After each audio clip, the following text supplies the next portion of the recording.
Day everything collapsed didn't start with an explosion. It started with a sentence. 5 words that carved through my chest and left me hollow. You're worthless. I'm taking the kids. My wife stood there, her eyes colder than I'd ever seen them. Eyes that once looked at me with warmth, now filled with something that felt like finality. I didn't even recognize her anymore. And the worst part? It wasn't the first loss of the day. That morning, I walked into the factory I'd given 10 years of my life to, the one place that had always made sense to me. The clang of steel, the hum of machines, the smell of oil and dust. It was more than a job. It was proof that I mattered. Until the manager called me into his office. No warning, no thanks, just a cardboard box. Company's restructuring, he said, not even meeting my eyes. We'll mail your severance. And just like that, 10 years disappeared into a handshake that felt more like an erasure. By the time Marielle said those words, I'm taking the kids, it felt like the last nail in the coffin of who I used to be. I remember standing there in the kitchen, holding that old lunch bag my mother, Leona, had sewn for me when I first started at the factory. It was frayed now, faded from years of use, a small relic of simpler times when the world still made sense. But that night, nothing did. The house felt heavier, quieter. The laughter of Nolan and Tessa, my kids, seemed to echo from somewhere I couldn't reach anymore. Their drawings still hung on the fridge, their toys scattered across the floor. I stared at them, realizing they might soon be gone too. That's when the panic hit. Not the kind that makes you run, the kind that paralyzes, the kind that whispers, maybe she's right. I walked out of that house because staying in it felt like suffocating inside my own failure. The cool September air hit my face like a reminder, you have nothing left. I wandered. For how long, I don't know. My feet carried me past the darkened windows of shops, through the empty streets until I saw it. A diner. Small, glowing in the night like it didn't belong there. Warm yellow lights spilled through fogged glass. The kind of place you'd miss if you blinked while driving past. I pushed the door open. The bell above it chimed softly. The smell of burnt coffee and bacon grease hit me. Familiar, comforting in a strange way. A waitress, tired eyes, kind smile, poured a cup of coffee and slid it across the table before I even asked. I muttered a quiet thank you and stared into the cup. In that dark reflection, I saw someone I didn't recognize. A man who looked older than his years. A man who'd given everything and somehow ended up with nothing. The hum of the ceiling fan, the clink of silverware, it all faded as the voices in my head took over. Marielle's words replayed again and again. You're worthless. I'm taking the kids. Each time, they hit harder. I pressed my palms to my face, trying to breathe, trying to stop thinking. But that's when I heard it, the sound of a chair scraping across the floor. Someone was sliding into the booth across from me. I looked up, and there he was, an old man. Weathered face, deep lines carved by time and loss, his gray hair neatly combed, his clothes worn but clean, his eyes sharp, steady, and somehow haunted. He stared at me for a long moment before speaking. You look just like my son, he said. His voice was low but carried weight, the kind of voice that makes the world around you go quiet. I blinked, confused. I think you've got the wrong person, I said, trying to sound polite, but he didn't look away. He leaned forward, eyes narrowing as if he was trying to read something written on my soul. No, he said softly. No, you have his eyes. The way your jaw sets when you're holding something in. My boy's been missing. 35 years. 35 years. I didn't know what to say. My chest tightened as he went on. I've been looking ever since. And then I see you sitting here, like time folded in on itself. He stopped talking. His gaze didn't move. It felt like he was staring through me, not at me. I finally shook my head. I'm sorry about your son, I murmured, but I'm not him. He nodded slowly. Maybe not, but you carry the same look he did before he left. The silence that followed was thick enough to choke on. He wasn't wrong about one thing. I did look like someone who'd left, someone who'd lost his place in the world. The coffee had gone cold, but I kept staring at it anyway, watching the ripples from my shaking hand. That's when I started remembering the kind of man I used to be. I grew up in a family where work meant something. My father, Gareth, a mechanic, could fix anything with an engine. He didn't say much, but when he did, you listened. He used to tell me, a man is measured by how he stands when everything else falls apart. At 16, I'd rolled my eyes, thought he was just giving another one of his lectures. But those words, they came back to me in that diner like a ghost whispering in my ear. My mother, Leona, she was different. Soft-spoken, patient, but her kindness had weight. When I'd stay up late struggling with schoolwork, she'd sit beside me and say, "Patience and persistence, Ethan. That's what gets you through." Those lessons shaped me. They made me steady, reliable, the kind of man who showed up, the kind who stayed. And for a long time, I thought that was enough. Then came Marielle. She was everything I wasn't. Confident, bold, certain. She used to say, "You make me feel safe, Ethan, like the ground beneath my feet won't give way." I held on to that line for years. It was proof that maybe I was worth something. We built a life together when no one was born. Then Tessa, I thought we'd made it, that somehow I'd done something right. But somewhere along the way, things changed. Her words shifted. "You make me feel stuck. You never want more, Ethan. You're fine staying at the bottom while everyone else climbs." And maybe she was right. I had dreams once of building my own workshop, restoring cars like my dad did. But life got in the way. The bills came first, the overtime, the exhaustion. I told myself I was being responsible. That stability was ambition. But she didn't see it that way. Nolan and Tessa, they were different. They never looked at me with disappointment. Nolan, 10 years old, curious about everything. Engines, stars, people. Tessa, 7, loved drawing animals and leaving them taped on the fridge. Those little sketches were my trophies. They made the grind worth it, until it all fell apart. When the factory let me go, I lost more than a job. I lost identity. I drove home with that box on the passenger seat, every red light giving me more time to think about how to tell Marielle. But she already knew. She didn't cry, didn't even look surprised. She just crossed her arms and said, "They let you go, didn't they?" "Cutbacks," I said. "Nothing I could do." She scoffed. "Nothing you could do, that's always your answer." I tried to tell her I'd find another job, that we'd figure it out. But before I could finish, she threw those words at me. Words that hit harder than any layoff ever could. "You're worthless. I'm taking the kids." The sound of her packing was louder than my heartbeat. Nolan's small voice, "Dad, are you coming?" still echoes in my head. I forced a smile and said, "Not tonight, buddy. I'll see you soon." But I didn't believe it. When the door closed behind them, I stood there in the silence. Just me and that cardboard box of a decade's worth of proof that I existed. My gloves, my dented thermos, and a crayon drawing of me holding Nolan's hand. That was all that was left. And that's when I left too. The old man in the diner didn't know any of this, but somehow, he felt it. His eyes told me he understood the weight of being forgotten. He leaned in again, his voice barely above a whisper. "You know," he said, "my boy used to say the same thing you just did, that he wasn't worth anything. Then one day, he just vanished."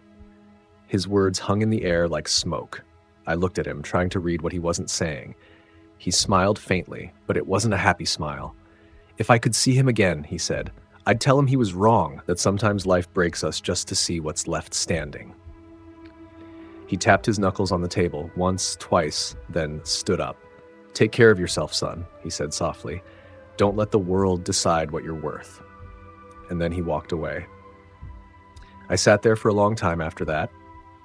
The diner felt different, the air heavier. I looked at the door he'd just walked through, but when I turned back to the counter, the waitress was staring at me strangely. "Who were you talking to?" she asked. My throat went dry. "The old man," I said, pointing at the booth. She frowned. "Honey, you've been sitting alone the whole time." The sound of the rain outside grew louder. The coffee steamed again, even though I hadn't touched it. I looked at the empty booth across from me, the faint smell of pipe smoke still hanging in the air. And that's when I realized the night hadn't just brought me to a diner. It had brought me to a crossroads.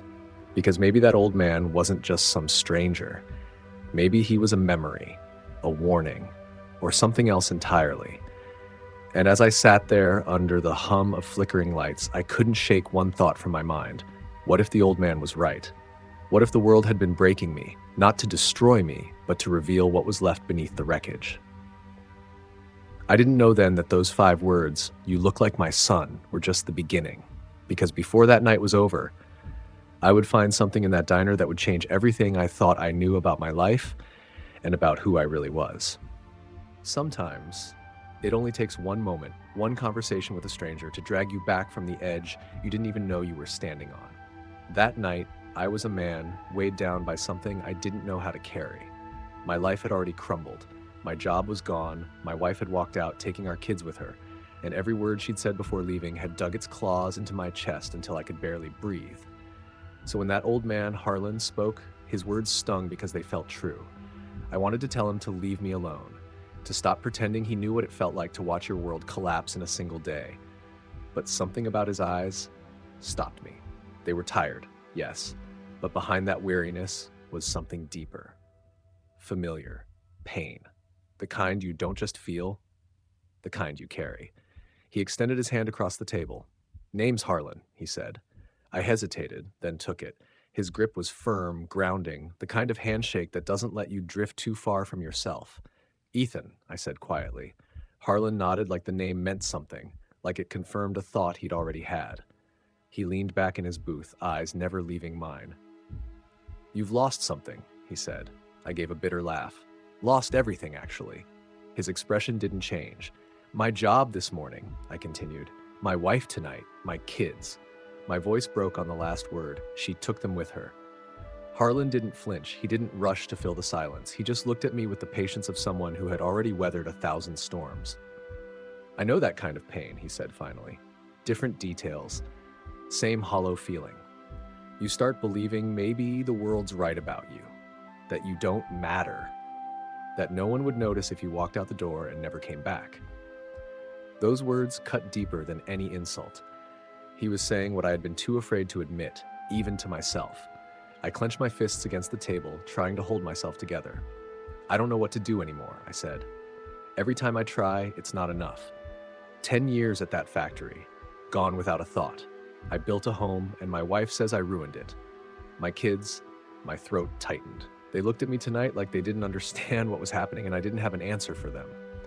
Harlan leaned forward, eyes locking on mine. "You can't let that be the end of your story." I frowned, confused, angry, broken. "What choice do I have?" He exhaled slowly, like he'd been waiting years to say what came next. "You have the choice to stand, to fight, to refuse to let their words define you. Do you think I stopped searching for my boy because 35 years passed? You think I accepted the world's silence as the final word?" His voice grew harder, because if I did, his story would end with disappearance, and mine would end with regret. He leaned back, and for the first time, I saw it, the exhaustion, the loneliness, the relentless hope that refused to die. "I kept going," he said, softer now, "because hope was all I had left, and that hope kept me alive." The diner around us seemed to fade, the clatter of dishes, the hum of conversation, all gone. It was just him and me, two men sitting in the wreckage of their own lives. And for the first time since Marielle's words shattered everything, I felt something flicker inside me. Small, fragile, but real. Why was this stranger speaking to me like he knew? Then, as if reading my thoughts, Harlan leaned closer, his voice steady but full of weight. The kind of tone that cuts through noise and lands deep in your soul. He said 5 words that changed everything. "Don't abandon them like me." For a moment, everything went silent. The air in my lungs froze. Those 5 words hit harder than anything Marielle had thrown at me. Harder than the layoff. Harder than watching my kids drive away. I just stared at him, my heartbeat echoing in my ears. "What do you mean?" I asked finally, my voice barely more than a whisper. Harlan didn't look away. "When my son disappeared," he said, "I looked back and saw the truth. I wasn't there when it mattered. I worked long hours, told myself I was providing, but I was hiding, angry, distant. I thought silence was strength. I thought love didn't need to be said, that it could be implied." He swallowed hard. Then one night he was gone. 35 years, Ethan, and not a day goes by that I don't wonder if he left because he believed I didn't care. Because I abandoned him, long before he disappeared. His voice cracked slightly, and in that break I saw everything. The guilt, the regret, the endless ache of wondering what could have been. His words dropped into me like stones sinking through water. I saw Nolan's eyes, wide, uncertain, when he asked, "Dad, are you coming?" I saw Tessa clutching her backpack, following her mother out the door, her little face twisted in confusion. I had told myself I was too broken to fight. that they'd be better off without me. But Harlan's words stripped that lie bare. If I gave up now, if I stayed gone, I'd be walking the same road he'd walked. A road paved with regret and silence. I pressed my palms against the table, steadying my breath. I don't want to be that kind of father, I said, my voice trembling. I don't want them to think I gave up on them. Harlan nodded slowly, a flicker of relief crossing his face. Then don't. You can lose a job. You can lose a marriage, but you can't lose yourself, not unless you hand yourself over. I swallowed hard, my throat dry. But what if she doesn't let me see them? What if she keeps pushing me out? Harlan's jaw tightened, and for the first time, there was steel in his voice. Then you fight. Not with anger, not with bitterness. You fight with everything inside you that still loves those kids. You show them you're there. You show them they matter. More than your pride. More than your pain. You do not disappear into the night, Ethan. You do not let them wonder if you cared, because if you abandon them now, that question will haunt them for the rest of their lives. His conviction hit me like fire to cold steel. Sharp, awakening, impossible to ignore. I stared at him, this stranger who seemed to have been waiting all his life to deliver this message. And in that moment, I felt something ignite inside me. A spark. Small, yes, but alive. For the first time that day, I wasn't drowning. I was angry, not at Marielle, not at fate, but at the part of me that had started to believe I was finished. I sat up straighter, my fists clenched, my breath steadying. I'm not going to walk away, I said. I'm going to see my kids. I'm going to tell them the truth. I can't let their last memory of me be silence. Harlan's expression softened, proud, almost fatherly. That's it, he said. That's the man your children need. Not perfect, not unbroken, but present, strong enough to keep standing. The words settled in my chest like anchors, heavy, grounding, real. Thank you, I said quietly, my voice cracking. I don't know why you sat down here tonight, but I needed this. He gave a faint, knowing smile. Maybe I didn't choose it, he said. Maybe it was meant to happen this way. The waitress walked by and topped off our coffee. I realized mine was still untouched, gone cold. Harlan lifted his cup, took a slow sip, and set it down with a soft clink. You know what you have to do now, he said. Don't waste time. Don't let fear decide for you. Go to them. I looked down at my hands, rough, scarred, worn from years of factory work. They weren't the hands of a man who'd built success, but maybe they could still be the hands of a father who refused to let go. I stood up. The chair scraped across the floor, loud enough to make a few people glance over. I'm going, I said, more to myself than to him. Harlan reached across the table, gripping my arm one last time. His hand was steady, stronger than I expected. Remember what I told you, he said. Don't abandon them like me. I nodded, his words burning themselves into me, each syllable searing through doubt. When I pushed through the diner door, the night air hit me like a clean slate. Cool, sharp, alive. For the first time in hours, maybe in years, my steps had purpose. As I crossed the empty parking lot, I glanced back at the diner. Through the window, Harlan was still sitting there, watching me. He lifted his coffee cup, a small, silent send-off. I raised my hand in return, a wordless promise. Then I climbed into my car. The engine turned over, headlights cutting through the dark road ahead. I knew where Marielle would be, her sister's house.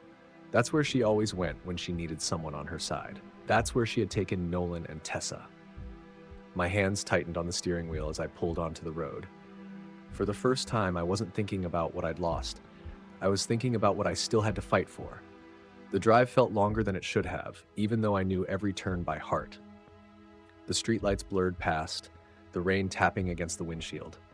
Every mile felt heavier, but Harlan's voice stayed with me. Don't abandon them like me. Over and over, like a heartbeat, like a mantra. When I pulled into the driveway, the lights inside were still on. Shadows moved across the curtains, silhouettes I knew too well.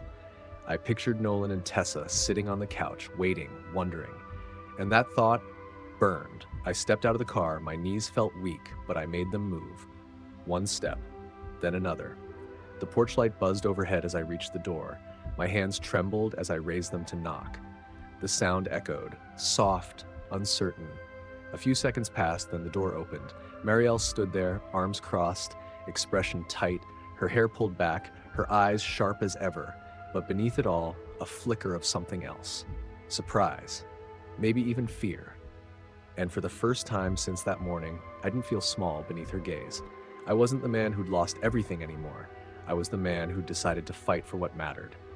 The night air seemed to hold its breath, and somewhere miles away, in a diner glowing against the dark, an old man lifted his cup one last time, as if he knew the story he'd started wasn't over yet. Imagine standing at a door you once called home, heart pounding, hands trembling, and the sound of your children's laughter echoing just beyond the thin layer of wood that separates you from everything you've lost. That's where Ethan found himself, on the edge between who he had been and who he was about to become. When Marielle opened that door, her eyes were sharp, her voice cold, like the wind that cuts through winter air. "What are you doing here?" she asked. Ethan swallowed hard, forcing the words out through a throat that felt tighter than ever before. "I came for Nolan and Tessa," he said. "I'm not leaving without seeing them." Marielle's lips pressed into a thin, unyielding line. "This isn't the time, Ethan. They're already upset enough. You need to let this go. Let it go." He'd heard those words too many times before, from bosses, from friends, even from himself. Every time life pushed him down, he let it. Every time someone told him to stay quiet, he did. But not this time. Something inside him shifted. That quiet, buried part that had been beaten down by shame, regret, and loss suddenly began to rise. "No," he said, his voice steady for the first time in months. "I won't let it go. You can leave me if that's what you want, but you're not taking them away from me. They need their father, and I'm not going to disappear from their lives." For a moment, the air between them went still. Marielle's eyes narrowed, searching for the weakness she'd always found before, but it wasn't there. Not anymore. That silence, that hesitation, gave him courage. "Do you remember when we first held Nolan in the hospital?" he asked. His voice cracked, but he didn't stop. "You told me I made you feel safe, like nothing could shake us. I haven't been perfect, Marielle, but I've always loved them, and I will not let them grow up thinking I didn't fight for them." And then, out of nowhere, a small voice broke the tension. "Dad?" Ethan turned, and there he was, Nolan, standing at the end of the hallway, eyes wide, uncertain, but full of something Ethan hadn't seen in so long, hope. "Dad," Nolan said again, stepping forward. Ethan's breath hitched. "Nolan," he whispered. Before Marielle could stop him, Nolan ran, straight into his arms, holding him so tightly that Ethan thought his heart might shatter right there. "I knew you'd come," the boy whispered. Moments later, a tiny pair of footsteps followed. Tessa, clutching her little stuffed bear, peeked out from behind her mother's leg. Her voice was soft, trembling. "Daddy, are you staying with us?" Ethan knelt, pulling them both close, their small arms wrapped around him like a lifeline, like forgiveness. "I'm here," he said, his voice breaking. "I'm not going anywhere." Behind them, Marielle stood frozen. Her arms were crossed, her jaw tight, but her eyes told another story. She had expected him to stay broken, to disappear into his silence again, but the man in front of her was different. "You think this changes anything?" she asked, her tone quiet, uncertain. Ethan met her gaze. "It changes everything, because I finally understand who I am. I may not have the best job, I may not be the husband you wanted, but I am their father, and I will fight to be in their lives. You can't take that away." Nolan pulled back just enough to look up at him. "We need you, Dad." 4 simple words, but they hit harder than every insult, every failure, every dark night Ethan had ever endured. Marielle's sister appeared behind her, frowning. "Maybe you should let him talk to the kids," she said softly. "They deserve that much." Marielle hesitated, then sighed, stepping aside. "Fine, you can see them, but this doesn't mean I've changed my mind." Ethan nodded. "You don't have to change your mind tonight, but know this. I won't stop being their father. I won't back down again." The 3 of them, Ethan, Nolan, and Tessa, moved to the living room. The TV was still on, cartoons flickering in the background, half forgotten. Nolan pressed close to him, Tessa on his lap. They clung to him like he was the anchor that had just returned to their storm. He spoke softly, careful, deliberate. "Sometimes parents fight," he told them. "Sometimes people lose jobs or make mistakes. But no matter what happens, I will always love you. That will never change." As he spoke, he glanced toward Marielle. She stood in the doorway, arms still crossed, her expression unreadable. But behind the guarded look was something unexpected. Respect. She might not have forgiven him, but she couldn't deny what she saw. For the first time in years, Ethan wasn't running. He was standing. Hours passed in quiet conversation. The kids talked about school, about a project Nolan wanted to show him, about Tessa's art taped to the fridge. For a man who had felt like a ghost in his own life, those small moments felt like sunlight breaking through after a long winter. When it was finally time to go, Nolan clung to his father's arm. "You'll come back tomorrow, right?" Ethan smiled, tired, emotional, but steady. "Tomorrow, and the next day, and every day I can. I'll never stop showing up for you." Tessa's little arms wrapped tight around his neck. "Promise?" He kissed her hair. "I promise." As he stepped outside into the cool night, Ethan felt something inside him lift. The world hadn't magically fixed itself. His job was still gone. His marriage was still cracked. His future uncertain. But for the first time in years, he didn't feel like a failure. He felt like a father. The love of his children had become the light guiding him forward. He walked to his car, replaying Nolan's words again and again. "We need you, Dad." Those 4 words, more powerful than any paycheck, more lasting than any title, echoed in his chest. And somewhere in that echo, another voice followed. Harlan's voice. "Don't abandon them like me." Ethan tightened his grip on the steering wheel and started the engine. For the first time in a long time, he knew exactly where he was going. Days turned to weeks. The weight on his shoulders didn't vanish, but it transformed. What once felt like suffocating despair became a promise. Heavy, yes, but sacred. A vow he would carry every day to never walk away from his children again. Marielle stayed distant, her words often cold. She reminded him that their marriage was fractured, that she was tired of disappointment. But Ethan didn't meet her bitterness with anger. He didn't retreat into silence. He stood his ground, calm, patient, and unshakable. Every morning he woke before dawn, took whatever work he could find, stocking shelves, delivering parts, fixing engines for neighbors. It wasn't glamorous. It wasn't what he used to dream about, but it was something solid, something real. His father noticed. "You're starting to look alive again," Gareth said one evening, handing him a set of tools from his old workshop. "Use these. Build something that's yours." Even his brother, who rarely spoke much, stopped by one afternoon and said, "I don't know what changed, man, but I'm glad it did." And slowly, so slowly, he almost missed it. Ethan began to rebuild. The laughter of his kids became the rhythm of his days. Nolan started asking for help on school projects, showing him drawings and science experiments with that same spark of pride Ethan remembered from his own childhood. Tessa began leaving little notes in his bag, stick figures of the 3 of them, always holding hands. They weren't just watching their father, they were learning from him, seeing what strength looked like, what love looked like, even after failure. And every single time Ethan showed up, every time he kept a promise, every time he smiled through exhaustion, they believed in him a little more. Weeks later, Ethan found himself driving back to Daryl's diner, that small place off the highway where everything had changed. He wanted to thank Harlan, to tell him how his 5 words had pulled him from the edge. He stepped inside, the same smell of coffee, the same hum of conversation. He scanned the booths. Empty. He waited a few minutes before asking the waitress, "Hey, have you seen Harlan around?"